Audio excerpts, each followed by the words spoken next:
तो 11.2 11.1 प्रमेय है इसमें। पहले प्रमेय का नाम है आधारभूत अनुपातिकता प्रमेय या आप अनुपातिकता प्रमेय कह सकते हैं, और इसका दूसरा नाम है सेल्स प्रमेय। ठीक है, तो प्रमेय का कथन है किसी त्रिभुज की एक भुजा के समांतर खींची गई रेखा, तो ये त्रिभुज है ABC और इस भुजा के समांतर एक भुजा इधर BC, त्रिभुज की एक भुजा के समांतर खींची गई रेखा त्रिभुज की अन्य या शेष दो भुजाओं को क्या करती है, प्रतिच्छेद करे, तो यह दोनों भुजाओं को समान अनुपात में करती है। ठीक है, ये प्रमेय का कथन है। इसको चित्र से समझ लो। एक त्रिभुज ABC है, किसी त्रिभुज ABC की एक भुजा के समांतर, ये एक भुजा मान ली, इसके समांतर खींची गई रेखा, ये वाली एक रेखा है, अन्य दोनों भुजाओं को, ये अन्य दोनों भुजा हो गई या शेष भुजा हो गई, को प्रतिच्छेद करती है। तो क्या होगा, प्रतिच्छेद करेगी तो ये समान अनुपात में करेगी, यानी AD बटे DB बराबर AE बटे EC। ठीक है, ये प्रमेय होगी आपकी कथन। अब इसको सिद्ध करने के लिए सबसे पहले पॉइंट लिखेंगे दिया है। क्या लिखेंगे, दिया है। तो पहला पॉइंट प्रमेय में क्या होता है, दिया है। तो क्या दिया है, त्रिभुज ABC है, एक त्रिभुज ABC है, दिया है एक त्रिभुज ABC है जिसमें इस BC के समांतर हमने क्या खींचा है, D, BC समांतर D। ठीक है, ये आपको दिया हुआ है। अब इसमें रचना कर लेते हैं हम। अब रचना कर लेते हैं, रचना चाहे बाद में लिख लो, सिद्ध करना है पहले लिख लो, सिद्ध करना है।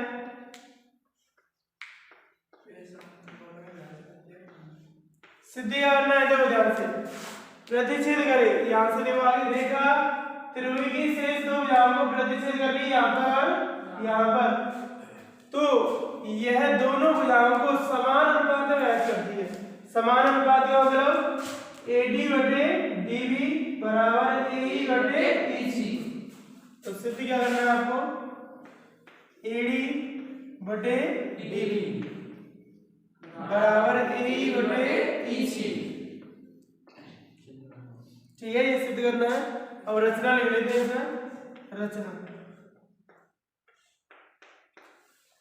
रचना में आपको बिंदु B को E से मिला लो और C को D से मिला लो।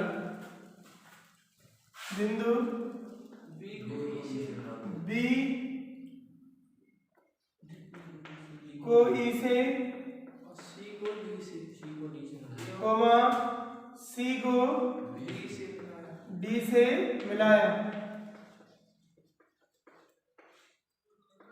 तथा साथ ही लंब डाल लेंगे।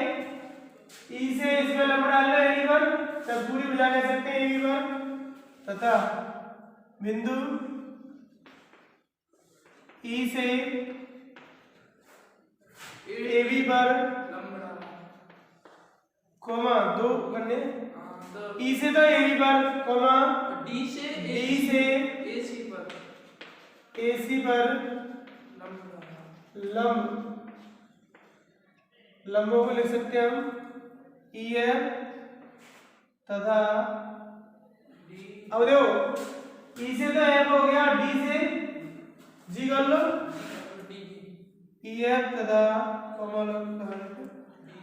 DG डाले। ये रचना महत्वपूर्ण है इसमें।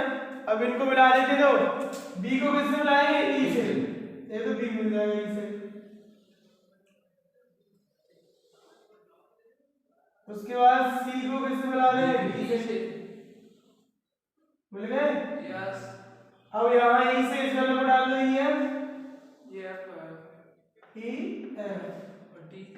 लंबा ध्यान पड़ी थी, पड़ी तो बनेगा, और D से AC पर लंब डाल दो, ये हो गया DG। ठीक है, यहाँ तक कोई दिक्कत नहीं आई होगी किसी को भी। ये चित्र बन के तैयार हो गया। अब आती है आपके ऊपर पत्ती।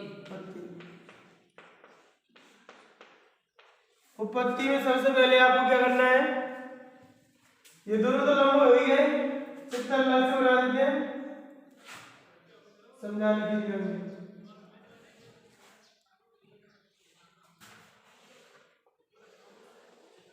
देखो ध्यान से, ये बी और ये ई, सी और ये डी। अब ये दोनों समांतर रेखा तो है, समांतर रेखा है। अब ये समांतर रेखाओं के बीच में एक तो त्रिभुज बन गया डी ई बी, चाहे बी डी ई, और दूसरा बन गया सी ई डी। एक त्रिभुज तो बन गया ये वाला, इसका नाम है बी डी ई, दूसरा बन गया सी ई डी।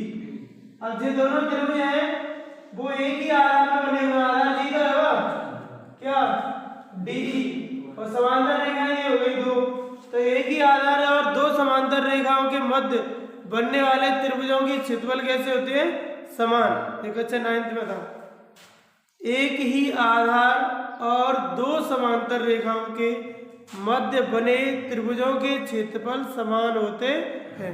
ठीक है, तो लिखेंगे एक ही आधार, एक ही आधार, आधार का नाम देते हैं हम डी, तथा एक ही आधार डी और दो समांतर रेखाओं,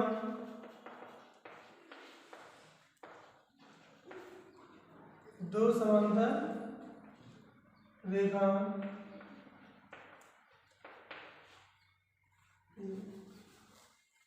तो समांतर रेखा हो गई आपकी डी समांतर बीसी, डी समांतर बीसी के मध्य बने त्रिभुज, एक तो हो जाएगा आपका B D E, B D, तथा दूसरा हो गया सी ई डी, ये ले लो सी ई डी के क्षेत्रफल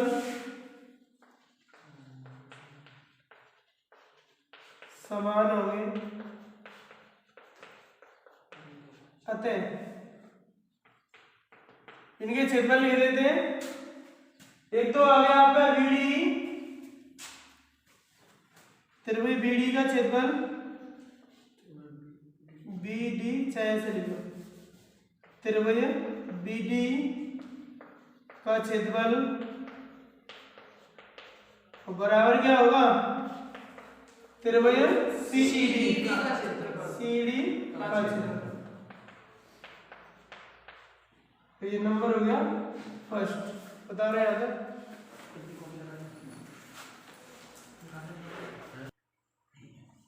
अब त्रिभुज ए डी ई, पहला त्रिभुज ए डी का क्षेत्रफल तथा दूसरा त्रिभुज बी डी ई, त्रिभुज बी डी की ऊंचाई ई एफ है, की ऊंचाई ई एफ है। तो देखो ध्यान से, ये त्रिभुज ले लिया हमने ए डी ई और दूसरा है सी के साथ बी डी ई। अब इन दोनों का अनुपात निकालना है हमें। अब इनकी ऊंचाई क्या लेनी है, केवल ई एफ। तो त्रिभुज ए डी का क्षेत्रफल, ए डी का क्षेत्रफल बटे दूसरा त्रिभुज क्या है, बी डी ई बटे त्रिभुज बी डी का क्षेत्रफल बराबर, क्षेत्रफल का फॉर्मूला क्या होता है, 1/2 आधार इंटू ऊंचाई, और बटे इसका भी 1/2 आधार इंटू ऊंचाई। ये तो होता है बराबर होता है इसमें 1/2 से 1/2 काट देना बाद में पर 1/2। तो ADE का आधार ADE एक बार तो आधार चार तरफ ले लो, आधार का है वो AD, आधार का है वो AD, और ऊंचाई पहले ही ले रखी है EF बटे नीचे त्रिभुज BDE का क्षेत्रफल तो 1/2 ऐसे ही, और इसका आधार क्या होगा BDE का BD का आधार होगा BD, चाहे DB कह सकते हैं, क्या कह सकते हैं DB। तो आधार हो गया DB। ऊंचाई क्या लेनी है EF। अब इनको अगर तो EF से EF कट गई, एक बटे दो से तो त्रिभुज ADE का क्षेत्रफल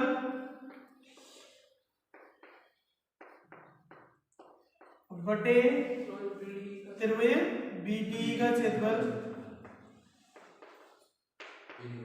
बराबर यहाँ क्या बचा AD बटे क्या DB। ये समीकरण नंबर 2। इसी प्रकार अब दूसरा वाला त्रिभुज ले लो। एक बार तो AD का भी लेना है, AD देखो ध्यान से ADE, ये तो ऐसे लेना, ऊंचाई चेंज हो जाएगी और आधार चेंज हो जाएगा ADE। और इसके लिए साइड वाला त्रिभुज ये बन जाएगा। देखो ADE हो गया ADE। अब ये CED तो CED। अब इसमें ऊंचाई ये तो बनेगी DG, ऊंचाई कौन जाएगी DG और आधार ये तो बनाई जाओ, ठीक है। अब त्रिभुज ADE और त्रिभुज CED की ऊंचाई है DG, की ऊंचाई क्या लेनी है DG है। तब अब देखो ADE एक बार ये ऊंचाई और ये आधार हो गया, दूसरा त्रिभुज CED, ठीक है। तो इनके भी क्षेत्रफल, तो त्रिभुज ADE का क्षेत्रफल बटे त्रिभुज कौन सा CDE का क्षेत्रफल। तो 1/2 ADE का आगे क्या हो जाएगा AE टाइप लिख लो, फॉर्मूला वाला जरूरी नहीं है। AE अब गुणा ऊंचाई क्या है DG बटे इसका क्षेत्रफल CDE का, तो 1/2 और आधार का क्या होगा EC ले लो, आधार EC और ऊंचाई का है DG से DG का 1/2 से 1/2 बराबर क्या AE बटे EC। अब इसको और लिख सकते हैं त्रिभुज ADE का क्षेत्रफल बटे त्रिभुज CDE का क्षेत्रफल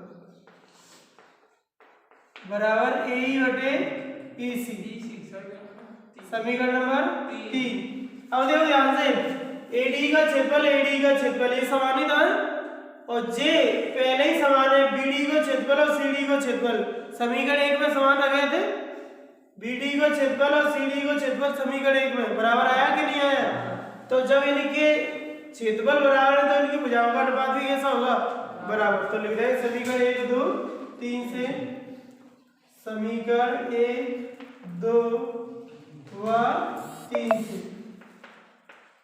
भाई जब इनके क्षेत्रफलों का अनुपात बराबर है तो भुजाओं का अनुपात भी कैसा होगा समान। तो इसका AD बटे DB बराबर इसके क्या AE बटे EC।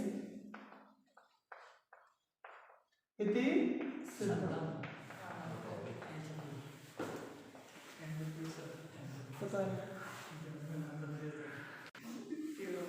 अब प्रमेय 11.2 तेंस प्रमेय का विलोम, यह आधारभूत अनुपातिकता प्रमेय का विलोम। तो इसका कथन है यदि एक रेखा किसी त्रिभुज की दो भुजाओं को समान अनुपात में व्यक्त करे, तो यानी कि एक रेखा किसी त्रिभुज की, तो ये ABC एक त्रिभुज हो गया और ये हो गई रेखा। एक रेखा किसी त्रिभुज ABC की भुजाओं को समान अनुपात में व्यक्त कर रही है, यानी कि AD बटे DB बराबर AE बटे EC करे तो यह तीसरी भुजाएं समांतर होती है। इसमें विलोम होता है तो उल्टा होता है, यानी इसमें तो अनुपात दिया हुआ है जहां पर समांतर होता नहीं है दोनों, और पहले वाले में समांतर दे रखी थी, अनुपात बताना था समान, ठीक है। तो विलोम का मतलब उल्टा बिल्कुल। तो सबसे पहले लिखेंगे इसमें दिया है एक त्रिभुज ABC की दो भुजाओं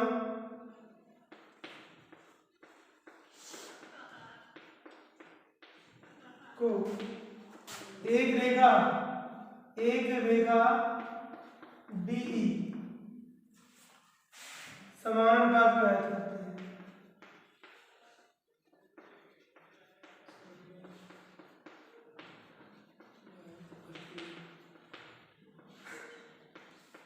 करती है। अर्थात लिख सकते हैं इसमें दिया है अर्थात AD बटे DB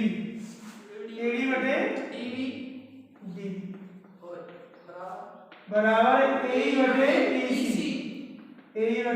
EC। ठीक है, ये दिया हुआ है। अब सिद्ध करना है आपको, सिद्ध करना है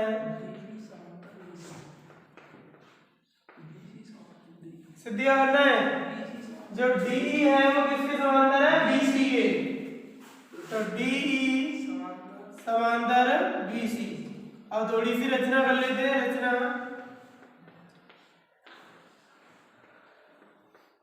बिंदु D से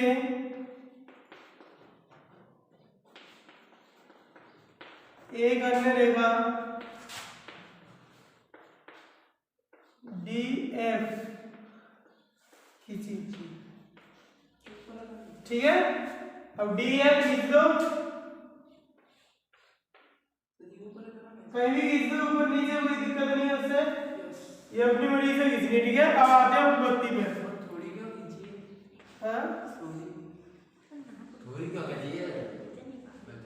वो तो रेखा है, उससे कोई दिक्कत नहीं। ज्यादा बड़ी करता है छोटी करता, रेखा ही तो है, जो थोड़ी रेखा खंडो बढ़ सकती है। उपपत्ति अब देखो ध्यान से, माना सबसे पहले क्या करना है, माना D रेखा BC के समांतर नहीं है, या माना D BC के समांतर नहीं है।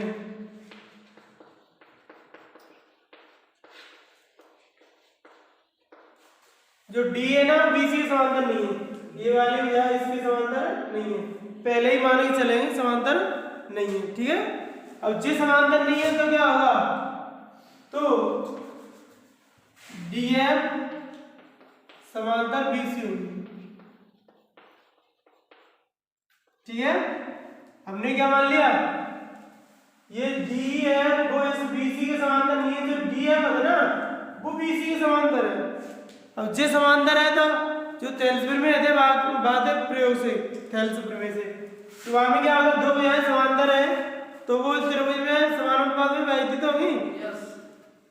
तो तब थेल्स प्रमेय से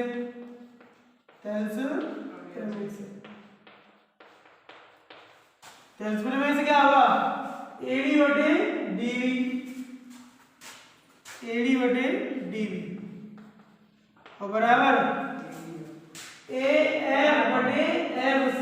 ये ध्यान रखना, जो समांतर है वही तो समानुपात में व्यक्त करेंगे। तो ये तुम्हारा AF बटे FC समीकरण नंबर फर्स्ट। तथा दिया है, क्या दिया है, ये दे रहा है AD बटे DB और बराबर AE बटे EC। यही तो दिया है। ये समीकरण नंबर 2। समीकरण 1 व 2 से, समीकरण 1 व 2 से, तो 1 व 2 में क्या है, जो AD बटे DB जो में है और AD बटे DB इसमें भी है, तो ये तो हट गया। तो ये क्या बचा, AF बटे FC, AF बटे FC बराबर AE बटे EC, AE बटे EC। उतारो याद, भाई AD बटे DB इसमें, AD बटे DB इसमें, तो इस वाले मान को याद रख दो।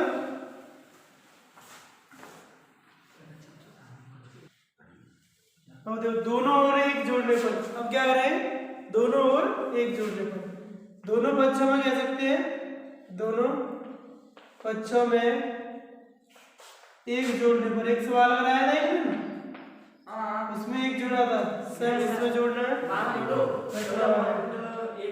ए एफ बटे एफ सी प्लस 1 बराबर ए बटे ई सी और प्लस लास्ट ले लो इसमें भी या एफ सी वाला आएंगे प्लस क्या इसका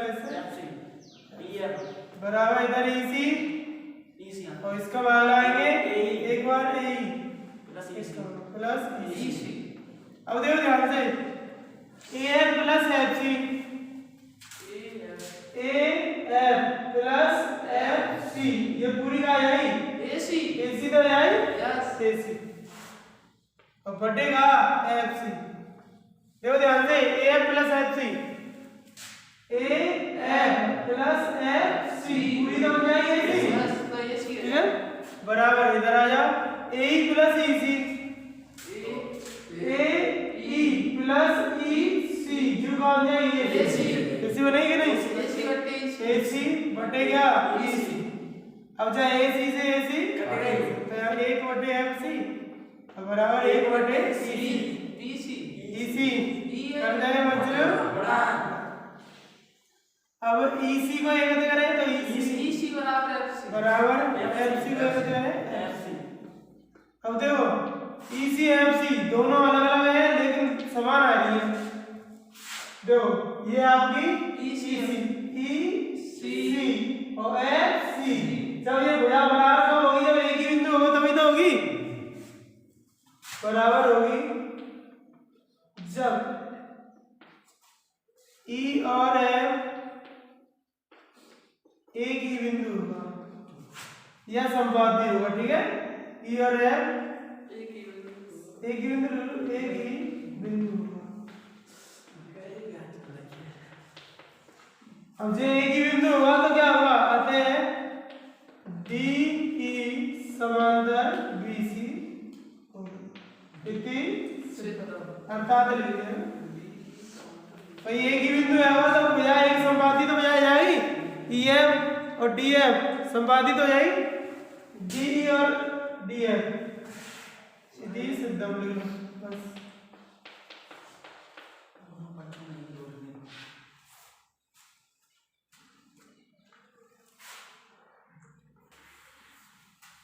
बता लो।